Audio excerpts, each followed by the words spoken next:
Hey, welcome back. Today we have a rather interesting episode to look at, Memento Mori, episode 14 of season 4. Memento Mori debuted February 9th, 1997, and has Scully coming to terms with her cancer diagnosis while Mulder and the Lonegunmen do whatever they can to find a cure. This episode has one of the more depressing openings, as the camera walks down a bright hallway, which is supposed to represent the white light people claim they see when they die. We then see Scully holding an X-ray which shows her cancer. I really miss the good old days when they were just dealing with nasty green bugs in the woods. I stole these from some guy with a broken leg down the hall. He won't be able to catch me. You think he's joking, but I believe it. Scully has the unfortunate job of telling Mulder she has a tumor, an inoperable tumor, and because of its placement, one that likely can't even be treated. It's funny because Mulder goes into skeptic mode, like he can't believe what she's saying, basically doing the same thing she does anytime he sees a light in the sky. Scully tells Skinner of her diagnosis, but won't be taking time off work anytime soon. She wants to find Betsy Hagopian, the woman from season 3 who was being treated for her cancer after having an implant removed from a supposed alien abduction. Unfortunately for them, Betsy already passed from her cancer just 2 weeks prior. Mulder notices one of the phone lines coming into the house is lit, and Scully thinks someone must be sending a fax or using the modem. I don't know what Betsy was up to, but someone has remote access to her computer and is downloading all of her files. Scully places a trace on the call, and they wind up at the apartment of one Kurt Crawford. With no answer, Mulder runs around back while Scully contacts the manager. Man, this is one spooky ass alleyway.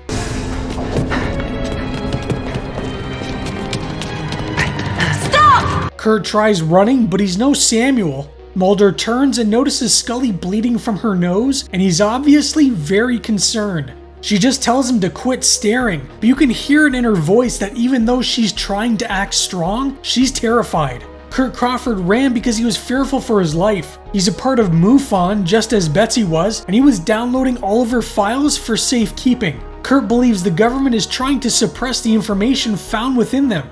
The government trying to hide things from the public?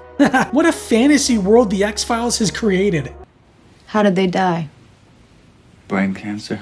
All the women Scully met the previous year died from their cancer, which I can only assume must scare Scully even more. Well, all but one. Mulder wants Scully to come forth with what happened to her, but I'm not sure now is the time to try and expose the government for an alien cover-up. He suggests she speak to the one and only surviving woman, Penny Northern, and she does. I've come to ask you some questions. About Dr. Scanlon?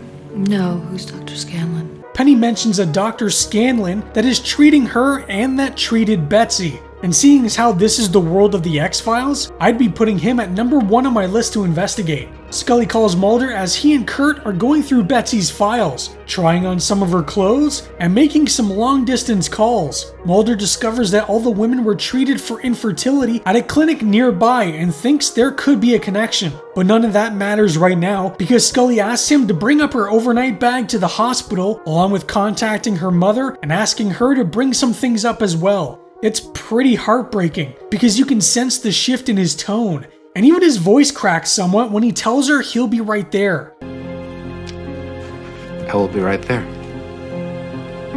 Mulder leaves Kurt to his own devices, but someone has been watching them. You'd think by now Mulder would know to check his nearby surroundings, because someone always seems to be watching him. But don't worry everybody, I'm sure Kurt will be fine. Hey, what's he doing with Mr. Stabby? Oh my god, Kurt was an alien hybrid or something. The following morning at the hospital, Scully is met by Dr. Scanlon, and they talk about really positive things like the chemotherapy she'll be going through and how she'll feel like dying.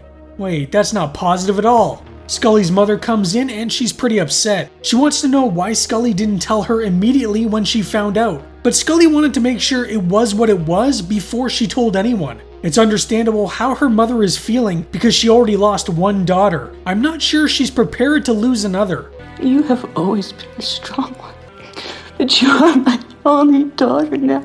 While Scully begins the treatment for her cancer, Mulder scouts the nearby fertility clinic that all the previous women that died from the cancer attended. They must have incredibly awful security, because how did he just wander in there? It must be really bad because someone else just walks in as well. Mulder points a gun at him, but wait, it's Kurt. How the hell is he still alive? We just saw him melt into a pile of goo. What Mulder doesn't know is that he isn't exactly Kurt.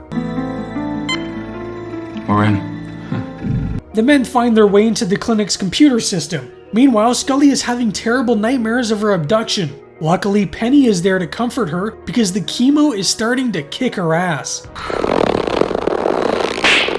Meanwhile, Mulder meets with Skinner because he needs him to set up a little meeting with someone. Mulder found some information about Scully located on the clinic's computer, but why would Scully be in their system? She's never gone in for fertility issues before. So you want to set up a meeting with whom? Cigarette man. Mulder is willing to do anything to save Scully, but Skinner is unwilling to let him go down that route, because once you do, there really is no coming back. With no help from Skinner, Mulder does the only other logical thing he can think of and visits with my guys, the Lonegunmen. He tells the men they're going with him to the clinic. Skinner, against his best judgment, does the exact thing he told Mulder not to. I guess he doesn't want to put Mulder in danger, but is willing to do whatever he can to help Scully. Modern medicine today. I hear they can perform miracles. I need a miracle. In Skinner's shoes, I'd probably do the same thing. The Lonegunmen get to work because if you want some covert operations handled, is there anyone better suited? Byers and Mulder head inside the facility, while Frohickey and Langley keep watching the security system. You guys couldn't spring for two of these? Langley, what the hell is going on? Mulder, this is gonna take a moment. Mulder, a man known for his incredible patience, notices the name of Scully's doctor inside the clinic. And like I said earlier, this is the X-Files. No way you can trust any doctor that isn't Scully. Mulder tells Byers to get Scully to stop her treatment immediately while he continues further into the clinic. And he better hurry up because Scully only seems to be worsening. There's a little hiccup, however, when Frohickey and Langley begin to lose contact with Mulder, and security may have Byers cornered. Agent Mulder, come in. Ah, damn, it's Samantha all over again. Do you think he's the adult version of the clone little boy his clone little sister was hanging out with? The Kurtz were waiting for Mulder, but if they knew he was coming, why not just let him in so they don't need to go sneaking around? I feel like we've seen all of this before. I've seen this boy before. These boys are you. Hey, I was right. The Kurtz are looking to stop the colonization project, and I don't know how. But they bring Mulder to a room full of ova taken from the female abductees, including Scully's. All these women are actually the mothers to all of these men, and I'm assuming the Samantha clones as well. What's tragic is all these women have now been left barren and dying of cancer because there really is no use for them anymore. That's probably partly why these hybrids are trying to end the project as well, because their mothers have all been killed. Even though they are part alien, I'm sure there's enough humanity inside that still grieves. Langley, I can't hear you. You got a security breach in section J14. Mulder just had a ton dumped on him, but things are about to get a lot worse. Super sleuth Byers manages to evade security by going around this one corner. Langley guides Mulder to an exit, but Frohickey needs to open the door, and fast, because the gray-haired man found Mulder and he's a little trigger happy. Thank God for the bulletproof glass, but why is he shooting so high when Mulder is ducked down? Frohickey gets the door open just in time, and Mulder is immediately back at Scully's room, except she's not there. He rudely reads her diary, which any guy should know is a big no-no. What happened to Scully? I got to her. Where is she now? Byers made it in time to tell Scully what was up, and they find her comforting Penny. It looks like Dr. Scanlon won't be returning, which is a good thing, though Penny thought he was actually helping, so for her it might feel like the end of the world. Early the next morning, Penny passes away, and this entire scene is so hard to watch. Basically, Scully isn't ready to lie down and die. She's gonna do whatever she has to keep fighting.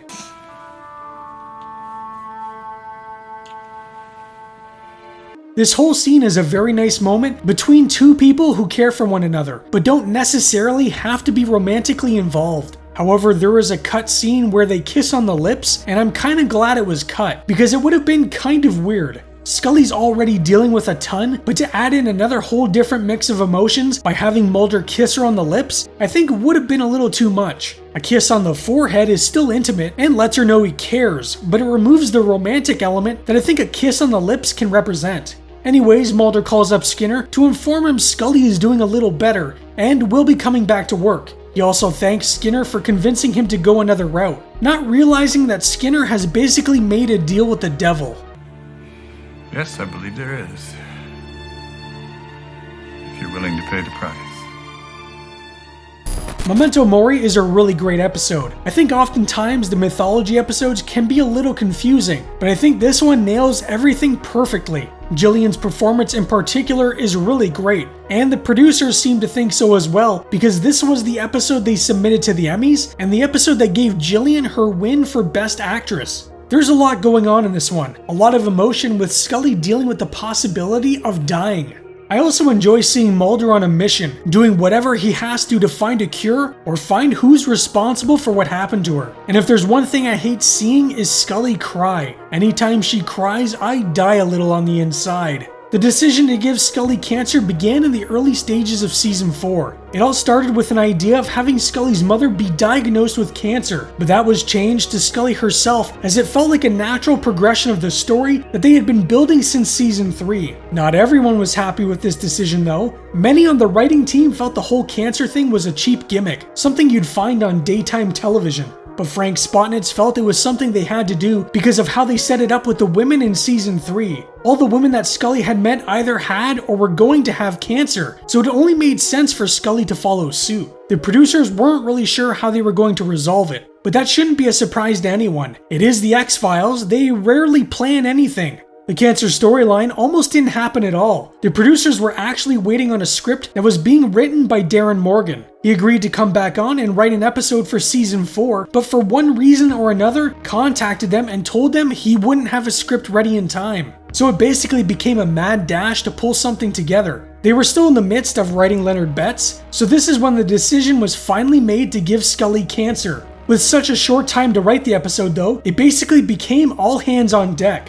Director Rob Bowman and the shooting crew in Vancouver needed the script so they could begin scouting locations, casting, and building any needed sets. The only problem is this was right before Christmas. So for a period of 2 days, John Sheban, Chris Carter, Vince Gilligan, and Frank Spotnitz all sat around and hammered out a story. After that, John, Vince, and Frank wrote the first draft of the script and got it in the hands of the Vancouver crew so they could begin working. During the Christmas break, Chris Carter went over the script again and rewrote much of the dialogue in the episode. Once Chris finished, Frank met with him in Hawaii, where the two would be vacationing together, and began work on the story for the X-Files movie. So according to Frank Spotnitz, Memento Mori and the X-Files movie were created at the same time. When Rob Bowman found out what the story was going to be about, he was a bit worried. He felt it was a bit out of the ordinary for the X-Files and didn't want the show to become something of a melodrama. Rob was more of an action guy and felt that's where he shined. But his work on Memento Mori proved he could do thought-provoking dramatic work as well. Frank Spotnitz assured him this would be one of the most important episodes in the series, and Rob took him for his word. Rob just wanted to make sure he did the script justice. He never had anyone in his family be affected by cancer before, but knew of friends whose family members have, so he did his best to treat the subject matter with as much respect as he could.